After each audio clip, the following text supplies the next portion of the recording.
As lawmakers push for more federal money for the two most recent disasters, North Carolina is still figuring out its problems with disasters from years ago. Today, the woman in charge of Rebuild NC once again faced questions from lawmakers. Laura Hogshead was asked about why more than 1,000 homeowners are still not back home years after Hurricane Matthew and Florence. This is at least the fourth hearing over the last year and a half where lawmakers questioned her leadership and progress. Chairman Brendan Jones asked her to resign. Is it your fault where we are with the numbers? Yes, sir. This is my. Will you turn in your resignation today, please? That is for the governor and for DPS. I'm asking you, as this committee, having met with you several times, and I am frustrated, you can tell, will you turn in your resignation today if you're admitting your fault? No, sir, I will not resign. Okay. Hogshead also told lawmakers the agency is out of money. They need at least $160 million to continue. So why is the same person who led the failed recovery efforts still in charge of the agency? WRAL investigative documentary reporter Kristen Severance produced a documentary about this on the thousands of storm victims still waiting to go home. She explains how we got here.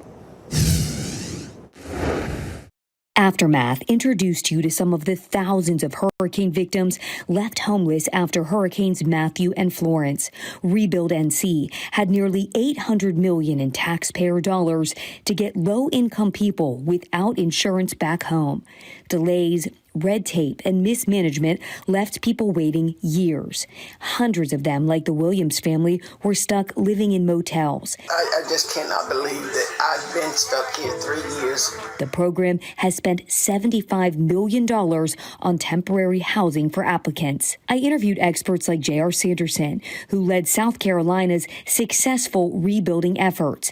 You ain't got nowhere to go but up. He rated North Carolina's action plan for Matthew in 2016 an F. A lot of these problems could have been solved after Hurricane Matthew in 2016 and not allowed to grow and grow and grow. Laura Hogshead, who has been in charge of Rebuild NC since late 2018, has taken responsibility for the program's failures. These are my policy decisions, and that is on me. She said she was still the best person for the job in a sit-down interview in late 2023. If this is on you, and you said that and you believe that, then why haven't you resigned? I don't think that interrupting the recovery to replace the senior leadership here is the right move for the applicants. Governor Cooper said this about his state's program. Are you proud of this program? Do you think it's been a success thus far? Overall, the combination of the state-federal program has not been successful because it has been too slow and it needs to speed up. And while he's added other leaders to the agency,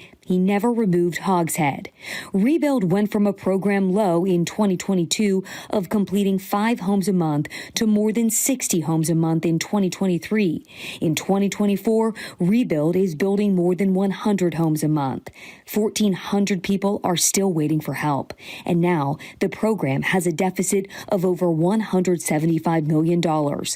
All unacceptable for applicants like Franklin and Roberta Jones. Making $100 and some thousand a year, and people out here struggling. Today, Hogshead said once again she would not resign and would make changes to do a better job if the agency was put in charge of disaster recovery after Hurricane Helene in western North Carolina.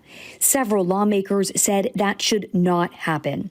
I'm investigative documentary reporter Kristen Severance, and that's how we got here.